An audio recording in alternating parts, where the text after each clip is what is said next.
बरोबर आहे. मी पण आत्ता आमच्या न्यूजमध्ये काही आल्याच्या नंतर मी तर सकाळी झोपीत होतो. मी काल रात्रीला 12-12:30 वाजता इथं लँड झालो आणि जवळपास 1-1:30 वाजला घरी यायला. काल परवा 2-3 दिवसाखाली मला एक औरंगाबादवरून एका पत्रकाराचा फोन आला होता की असं असं काहीतरी आहे. मी प्रचार रॅलीमध्ये होतो, मला काही फार जास्त बोलता येत नव्हतं. मी म्हणलं नंतर मी तुम्हाला सांगेन, बोलेल. आणि काल मग आता हे सगळं आटोपल्याच्या नंतर मी दिल्लीला आलो आणि आज कुठल्या तरी चॅनलवर किंवा पेपरमध्ये ही बातमी आहे. वास्तव आहे की माझी त्यांची भेट झाली होती. काही पैसे त्यांनी वारंवार मला कोण्या वेगवेगळ्या कारणाने मागितले. ते मी आपल्याला फोनपेच्या जे त्यांनी मला रिक्वेस्ट केली आणि कशाबद्दल केली आणि नंतर मी कसे टाकले ते मी तुम्हाला दाखवेन. यांची माझी भेट अशी झाली की माझा एक पाहुणा, माझा पुतण्याच म्हणजे माझा भाऊ आहे, चुलत भाऊ, आणि त्याचा मुलगा एक वेळेस ट्रेनमध्ये जात असताना त्यांना भेट झाली आणि ती स्वतःला IAS अधिकारी सांगत होती आणि रामभद्राचार्य महाराज यांची शिष्य सांगत होती. मग त्यांनी काहीतरी मंदिराचा विषय होता आणि मग त्यांनी त्या संदर्भामध्ये त्या मंदिराला देणगी वगैरे देण्याच्या म्हणून, आता ते गरीब माणसं, त्यांना काही होत नव्हतं, बाबा चला म्हणे आमच्या दादाकडे नेतो आणि मग तुम्हाला ते काहीतरी तुम्हाला मदत करतील. या दृष्टिकोनातून ते माझ्या गावी तिथं आले होते, माझ्या घरी, आणि त्यांनी सांगितलं. त्यांच्याकडे क्लिप आहे, व्हिडिओ क्लिप आहे, जिच्यामध्ये भद्राचार्य महाराज तिला म्हणतात की ही आमची अतिशय चांगली शिष्य आहे आणि ती IAS आहे आणि फारच होतकरू मुलगी आहे, असं तसं त्याच्यात व्हिडिओमध्ये मी स्वतः बघितला. ते व्हिडिओ रामभद्राचार्य महाराजांचा एका स्टेजवरती त्याचा सत्कार करत होते. मला असेल चांगली व्यक्ती असेल. आणि ती म्हणजे स्वतःला कल्पना पाटील म्हणत होती, म्हणजे आमच्या समाजाची म्हणत होती. आणि तिचं ट्रॅजेडी अशी तिनं सांगितली होती की म्हणजे ज्या वेळेस इंटरव्ह्यूला बोलवतात, इंटरव्ह्यू नाही, म्हणजे ज्या वेळेस तिला ट्रेनिंगला बोलवतात त्यावेळेस तिचे वडील वारले आणि ती जायला लेट झाली. आणि नंतर मग इथल्या अधिकाऱ्याने तिला आता नंतर बघू आणि असं करत तिला म्हणजे त्या ह्याच्यातून बाद करण्याच्या दृष्टिकोनातून त्यांनी माझ्यावर अन्याय केला. असं झालं तसं झालं, असं म्हणजे बऱ्याचशा ट्रॅजेडी तिनं सांगितली. वडील गेले, आई असते, काही आजारी असते, आम्ही किरायाच्या घरात राहतो, बराचसा काही मला त्यांनी त्यावेळेस असं इमोशनली खूप गोष्टी सांगितल्या. मला ठीक आहे. मग त्या दिवशी त्यांनी मंदिरासाठी मला निधी मागितल्याच्या नंतर भद्राचार्यजी महाराज कुठंतरी मंदिर बांधतायत आणि त्या मंदिरासाठी साहेब आपण सर्वांनी मदत करावी असं तसं म्हणल्यामुळं मी त्यावेळेस काहीतरी 20,000 रुपयाची त्यांना मदत केली. मग त्यानंतर तिथला संबंध आल्यामुळं, ते भेट झाल्यामुळं मग ते एकदा दोनदा मला, मी दिल्लीला मला थोडीशी अडचण आहे, मला मदत करता का, मी माझं म्हणजे नोकरीवर लागल्या पेमेंटमधून आपल्याला देईल, असं करता एक 2-3 ट्रान्झॅक्शन, एक 10-10 हजाराचे किंवा 10 हजाराचे असे 2-3 ट्रान्झॅक्शन झाले. एकदा ते म्हणले मला की माझी मेडिकलची आत्ता म्हणजे माझं सगळं झालं आहे आणि मला मेडिकलला बोलवत आहेत आणि साहेब म्हणे मी खूप अडचणीत आहे, जाण्याचे येण्याचे सुद्धा त्यांचे वांदे होते. मग एकदा तिथून त्यांना जाण्यासाठी येण्यासाठी व्यवस्था करून दिली, त्याच्यामध्ये एक 10-1 हजार रुपये तेव्हा दिले. आणि लास्ट ट्रान्झॅक्शन जे माझं दिलं म्हणजे खूपदा, मग त्याची आई कुठंतरी खूप आजारी आहे, 1-1.5 लाख रुपये मला पाहिजेत, कसं तरी करून द्या. पण मी म्हणलं आता हे कसं आहे, मदत आपण करतो पण प्रत्येक वेळेस जर तुम्ही प्रत्येकच गोष्टीला, छोट्या गोष्टीला जर मागू लागले तर मग माणूस जरा कदरून जाते. मी त्या अर्थाने थोडे दिवस मग त्याला एंटरटेन नाही केलं. पण त्याच्यावेळेस मग म्हणायचे की आई आता खूप सिरियस आहे दादा, दुसरं कोण करणार मदत, असं काहीतरी, मला काही दुसरे कोणी परिचयाचे नाही म्हणणार. पुन्हा एक त्यावेळेस अजून काहीतरी असं 10-1 हजाराचं ट्रान्झॅक्शन झालं. आणि लास्टचं जे माझं ट्रान्झॅक्शन काल परवा होतं की मला एका जणाच्या 3च्या फोनवरून एका जेंट्सचा आवाज होता आणि ते सांगत होते की यांचा हे कोण आहेत, कोणतरी कल्पना भागवत आहेत आणि यांचा ॲक्सिडेंट झाला आहे कोल्हापूरला, आणि कोल्हापूरला ॲक्सिडेंट झाला आणि त्यांना ॲडमिट केलं आहे कुठल्या ते दवाखान्यात, आणि ते काय ते बघा तुम्ही. असं म्हणलं मग मी इथून काय बघणार आहे, माझा काय त्याच्यात हे करणार आहे, नाही तुमचा नंबर आहे त्यांच्याकडे म्हणून आम्ही तुम्हाला फोन केला. म्हटलं ठीक आहे बाबा, तर तुम्हीच तिथं बघा काय असेल तर, तिथं जर झाला असेल तर त्यांना उपचार करा. आणि मग त्यावेळेस मी लास्ट ट्रान्झॅक्शन माझं अजून एक 10 हजाराचं त्यांच्याकडं आहे. तर या दृष्टिकोनातून असं करता मला वाटत नाही की एक 65-62 काय झाले, काय 70-80 हजार रुपये काहीतरी मी त्यांना दिलेत, असं माझं मत आहे. आणि ते पण मी तुम्हाला विनंती करतो की माझं असेच निस्ती नाही बाईटकाची, कारण माझ्याकडं ते त्यांनी फोनपेला जे काय मला रिक्वेस्ट केली ते पण आपण दाखवावं असं आपल्याला माझी विनंती आहे. हे जरा झूम केलं तर आपल्याला कळेल. हे असं त्यांनी 27 ऑक्टोबर 2024ला त्या दरम्यानचा विषय आहे. हे जय श्रीराम दादा, हाय नमस्कार दादा, हे मग असंच काहीतरी कारण सांगलं, त्यावेळेस मी त्यांना 25,000 पाठवले. हे दादा 50 करा प्लीज, कारण मी दिल्लीला आहे, उद्या मेडिकल आहे. दादा अजून 10 तरी सेंड करा ना प्लीज दादा प्लीज. पुन्हा मग 11 एप्रिलला आहे काय, दादा 50 पाठवा, हां पाठवा प्लीज, दिल्लीमध्ये आहे, कामी येतील. मग त्यावेळेस एक 20,000चं त्यावेळेस एक आहे एक ट्रान्झॅक्शन. मग पुन्हा अजून एकदा 16 एप्रिलला, दादा नमस्कार, जय श्रीराम, मला खूप गरज आहे दादा, प्लीज थोडी पैसे पाठवा 50 दादा प्लीज, माझी ऑर्डर निघेपर्यंत दादा प्लीज, आई सिरियस हॉस्पिटलाइजमध्ये आहे, करा हां मध्ये आहे दादा प्लीज, 50,000ची अत्यंत निकडीची गरज आहे प्लीज दादा. मी त्याला सॉरी म्हणल्यानंतर, दादा प्लीज दादा पैसे काय पैशाची आहे गरज आहे ना दादा. मग त्यावेळेस एकदा पुन्हा एकदा असं खूप म्हणल्याच्यानंतर 10,000 पाठवले. सारखं फोन करत होते, काहीतरी सारखं खूप सिरियस सांगत होते आणि याच्यावर पण पाठवत होते. म्हणजे ह्याच्यावर पाठवलं म्हणजे मी रिसिव्ह त्यांचा फोन करत नव्हतो, त्यावेळेस ते याच्यावर पाठवत होते. थँक्यू दादा. पण अजून नाही, एक मिनिट, माझं हे सगळं होऊ दे दादा, झालं की मग मी तुम्हाला नक्की बोलेन ना. पण अजून थोडेसे टाका असले तर बरं झालं असतं दादा प्लीज. सॉरी दादा, रिअली व्हेरी व्हेरी सॉरी, तुम्हाला त्रास देत आहे, पण थोडी अडचण आहे दादा, म्हणून 50ची काही रिक्वेस्ट होती दादा. हे असं सारखं त्यांचं चालू होतं काही ना काहीतरी. तरी पण त्यांच्या हॉस्पिटलाइज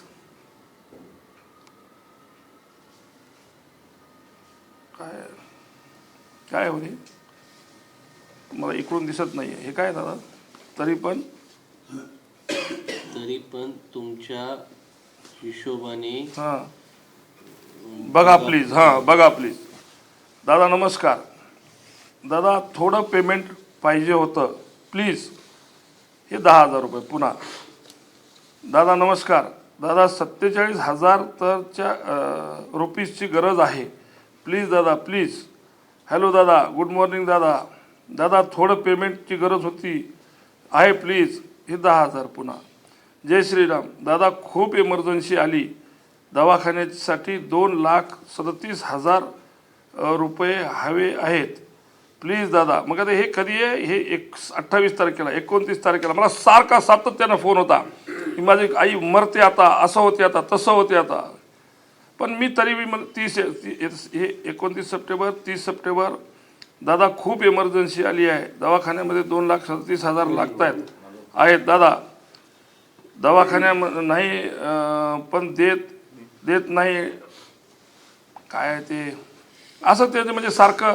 प्लीज दादा, उद्या होईल का दादा तुम्हाला.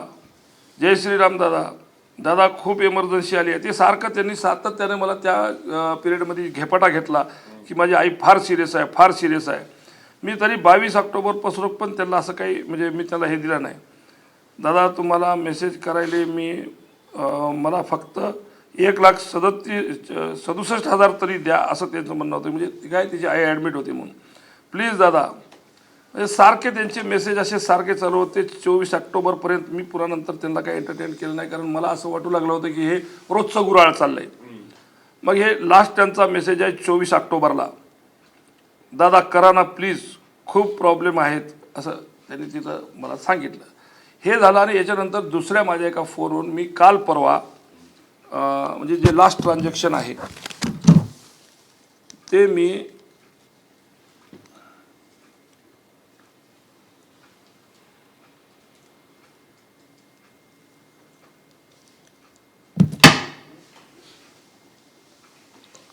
हे ऑक्टोबर 29ला त्यांनी ॲडमिट आहे म्हणल्यानंतर तिचा ॲक्सिडेंट झाला म्हणल्यानंतर 29 ऑक्टोबरला एक 10,000 रुपये मी सेंड केले आहेत. हे माझं सगळं ट्रान्झॅक्शन आहे. आणि हे अतिशय गरज आहे म्हणून आता मी खासदार आहे, एका मराठा समाजाचा आहे, आणि जर असं कोणी इमोशनली जरा मला बोलत असेल तर त्याला मी मदत करणं, मला नाही वाटलं कधी गैर किंवा ते असं काही कोण्या पद्धतीत एक लेडीज काय अशी काही करू शकते हे कधी माझ्या स्वप्नातही नव्हतं. आणि हे सगळं पण मला असं पण वाटत नव्हतं. पण मी ते रामभद्राचार्यजी महाराजांचा व्हिडिओ बघितला, त्याच्यामध्ये ते सत्कार करत होते आणि अतिशय चांगली होतकरू IAS अधिकारी, खूप कष्टातून तिनं ते हे सगळ्या गोष्टी केल्यात असं त्यांचं वक्तव्य होतं. आणि मला असं वाटलं की बाबा ते असेल नसेल, आता काय कोणावर अन्याय झाला असेल तर आपण मदत करायला पाहिजे, एवढाच दृष्टिकोन समोर आहे. ती तोतया होती, तुम्ही फसले हे तुमच्या साधारणतः कधी लक्षात आलं? नाही, नंतर मला ते मी विषय फार गंभीरपणे नाही घेतला की ते IAS अधिकारी आहे का काय आहे. पण बाबा एक फार मजबूर कुठंतरी बाबा त्रासलेली आहे आणि तिचं सगळीकडून तिला त्रास होत आहे, आई आजारी आहे किंवा असं काही आहे, तिला कुठूनच मदत मिळत नाही आहे, हाच कन्सेप्ट डोक्यात राहिला. तोतया आहे का नाही आहे किंवा IAS मदत नाही केली तुम्ही? नाही, IAS अधिकारी ते पहिली तिला तशीच मदत केली ना की ती मेडिकलला जाते आहे. म्हणजे माझं मेडिकल आहे, आता मी दिल्लीमध्ये आहे दादा, मला काहीतरी इमर्जन्सी आहे, माझी पगार झाल्याच्या नंतर मी तुम्हाला म्हणजे रुजू झालं की देतो, वापस करतो सगळे तुमचे पैसे, असं तसं बोलायला. बाबा मला दिल्लीमध्ये आहे, आता तिथं कोण आहे कोणाचं दिल्लीमध्ये बाबा असो, म्हणून त्यावेळेस तेच कन्सेप्ट होतं. पण आत्ता नंतर या 3-4-5 महिन्यामध्ये जो तिचा ट्रेंड होता की ती अतिशय बेजार दाखवत होती, याच्यापेक्षा दुसरं काय नव्हतं. ते तोतया आहे का नाही आहे, तो अधिकारी म्हणून मला तिनं म्हणजे जॉईन झाली हा सांगितलंच नाही. तिचं असं मत होतं की माझ्यावर खूप मोठा अन्याय झाला आणि मला ज्यावेळेस ट्रेनिंगला बोलवलं होतं त्यावेळेस माझे वडील वारले आणि मी नाही जाऊ शकलो. आणि मग ती आता अधिकारी ते लोक मला आता बघूत पुढं जा, मग आमच्या हातात नाही, असं नाही तसं नाही असं ते सांगत होते. त्यामुळं ती अधिकारी आहे हे मला तिनं कधी सांगितलं नाही. तिनं ट्रेनिंगला जाता जाता तिचे वडील वारले आणि ती ट्रेनिंग जॉईन करू शकली नाही, म्हणून तिचा अजून अधिकारी ती नाहीच आहे असं ती सांगत होती. की ती आता मला म्हणत होती की ती आता मी जॉईन झाल्याच्या नंतर तुमचे मी पैसे वगैरे देतो, पण मला थोडीशी मदत करा. आणि यांची माझी भेट झाली ती एका आमच्या पुतण्याच्या, त्यांनी ते पुतण्या माझा फार देवदेव करतो, फार सगळ्या मंदिरामध्ये असतो, आणि ते ट्रेनमध्ये जाता जाता त्यांचं काहीतरी कन्व्हर्शन झालं, ते कुठंतरी जात होता. आता मला कम्प्लीट आता करेक्ट माहिती नाही ते काय, त्यानं मला म्हणजे कधी कशी भेट झाली ते तशी सांगितल्याची, पण ती भेट झाली, माझ्या गावी आली होती तिथं. ती तुमच्या आणि तिची किती वेळा भेट झाली साधारणतः? माझी झाली असेल 2-3 वेळा झाली असेल. दिल्लीला 1-2 वेळेस झाली आणि तिथं एकदा झाली, अशी 2-3 वेळेस झाली भेट तिची माझी. आणि प्रत्येक वेळेस ती अशी म्हणजे काहीतरी इमोशनली खूप परेशान आहे, बेजार आहे असं सांगत होते. आणि गरज म्हणून मदत केलेली आहे, फक्त गरज म्हणून मदत केली आहे, दुसरं काही नाही. आणि मी काही ह्या एकट्यालाच असं काही कोणाला मदत केली नाही. गरजूवंत कोणी येऊ, माझ्याकडे जे काय असेल ते मी देण्याचा प्रयत्न करत असतो. माझ्या सगळ्या मतदारसंघात माहिती आहे, मी हॉस्पिटलला खूप लोकांना मदत करतो. आणि कोणी असं अडलं नडलं त्याला माझ्या खिशामध्ये जेवढे आहेत तेवढे संपेपर्यंत मी सगळ्यांना मदत करत असतो. हे माझ्या मतदारसंघामध्ये सगळ्यालाच माहिती आहे, तुम्हाला पण माहिती आहे. लक्षात कधी आलं? त्याच्यात त्यांनी असा आरोप केला की तुम्हाला काही पद्मश्री वगैरेच्या बदल्यामध्ये पैसे घेतले अशा स्वरूपाचे. पद्मश्री वगैरे तसं काय, मला पद्मश्री कशाला भेटेल? मी पोस्ट ग्रॅज्युएट माणूस आहे, मला पद्मश्री का भेटेल? आणि राजकारणात सुद्धा माझी 2री-3री पिढी आहे, माझ्या वडिलापासून राजकारणात आहे. मी आमदार झालेलो आहे, खासदार झालेलो आहे. आणि who is she to give me that post? Padma Shri वगैरे ती कोण आहे देणारी घेणारी?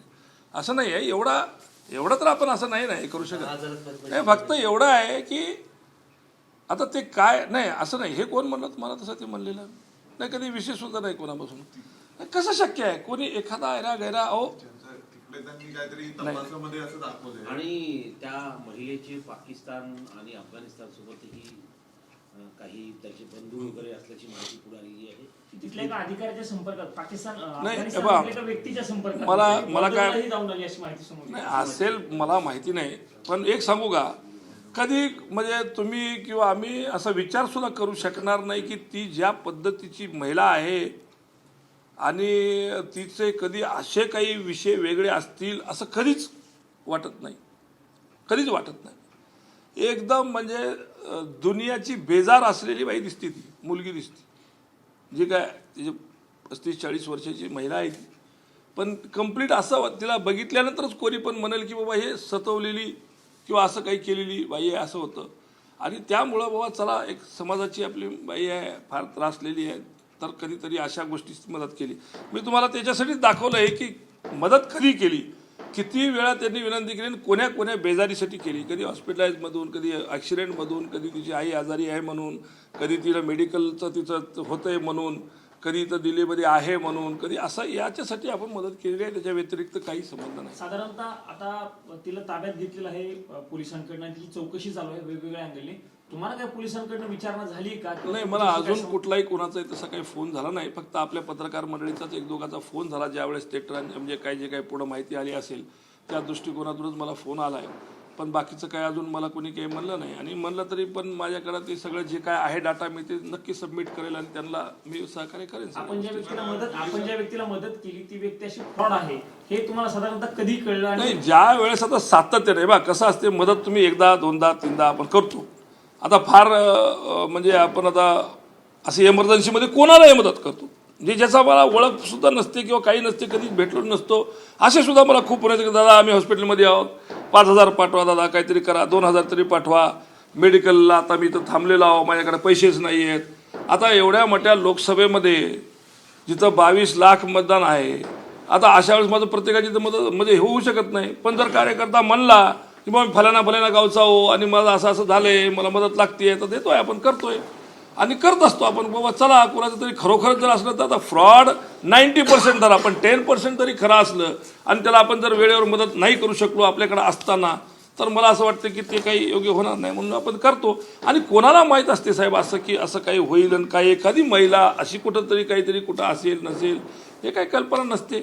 त्यामुळं मला कधी काही वाटलं नाही, शंका नाही. पण मी आता ते रोजच्या ट्रान्झॅक्शन किंवा हमेशा परेशान केल्यानंतर मी गदरलो होतो आणि एकदा दोनदा मी त्यांना सॉरी सुद्धा सांगितलं. खूपदा फोन आले, मी खूपदा म्हटलं की बाबा आता नाही मी तुला मदत करू शकत, तुझं तू बघ काय ते, तुझं रोजचा कार्यक्रमाला मी नाही पुरत, तुझ्या रोजच्या भानगडीला रोज तुझं काही ना काहीतरी प्रॉब्लेम असेल तर मी नाही पुरत. एखाद्या वेळेस सुद्धा मदत करणं साहजिक आहे. पण ते वारंवार फोन करणं किंवा मग असं याच्यावर मेसेज करणं किंवा मग असं काही करणं, मग मला फारदा झाल्याच्या नंतर चला बाबा एकदाची थोडीशी मदत म्हणून असं झालेलं आहे. एक वेगळा प्रश्न, राजकीय प्रश्न विचारतो. संतोष बांगर तुमच्या मतदारसंघातील आमदार आहेत. काल त्यांचे व्हिडिओ तुम्ही बघितलेच असतात, तर प्रश्न विचारण्यापेक्षा तुम्ही व्हिडिओ बघितलाय त्याच्यावरतीच तुमची प्रतिक्रिया आहे. कसं आहे की तुम्हाला खरं सांगू का, तो एक म्हणजे असा माणूस आहे की त्याच्यावर फार आपण त्याला मोठं करतोय असं माझं मत आहे. तो म्हणजे खरंच आमच्या हिंगोली जिल्ह्याला लागलेलं ग्रहण आहे. अतिशय सगळे म्हणजे वयात विचारात कुठल्याही प्रकारचा पॉझिटिव्ह विचार किंवा राजकारणी विचार त्याच्या अंगामध्ये कुठल्याही प्रकारचा नाही आहे. एक गुंडशाही, 2 नंबरचे धंदे, हे सगळ्या गोष्टी करून पुढे आलेला माणूस आहे. आणि फार त्याच्यावर मला वाटतं की आणि आपण त्याला फार जास्त मोठं करतोय. प्रत्येक वेळेस म्हणजे महाराष्ट्रभर त्याची बातमी करा, हे करा ते करा. काय त्याच्या बोलण्यात काही लॉजिक आहे किंवा काय असं काही आहे काय वाटतंय का तुम्हाला? बघा आमदारांनी असं हे दुर्दैव आहे. आणि कसं आहे, पण आपणही पण त्याला एक इलिटरेट म्हणून त्याला सोडून दिलं पाहिजे असं माझं मत आहे. इलिटरेट माणूस आहे, कारण लिटरेट माणूस असं करणार नाही. एखाद्या जबाबदार पदावर बसलेला माणूस तर असं बोलणार नाही. पण त्यांच्यावरती कारवाई केली तर बाकीच्यांना मेसेज आहे, कारण ज्या पद्धतीनं मला कारवाई करायला पाहिजे नाही बा. आता एक किती तुम्ही आता बोलताय, बघा मी विरोधी पक्षातला माणूस आहे सोडून द्या, पण आमदार मुटकुळे हा बीजेपीचे आमदार आहे, तानाजी मुटकुळे, आणि सिनियर आमदार आहेत. अरे ते वारंवार सांगतात तरी त्याच्यावर कारवाई होत नाही. हे दुर्दैव आहे. मुख्यमंत्री त्यांचे, गृहमंत्री त्यांचे, आणि खरंच सांगतो मी, फडणवीस साहेबांनी याच्यावर सिरियसली घेतलं पाहिजे आणि अशा लोकांना आळा घातला पाहिजे.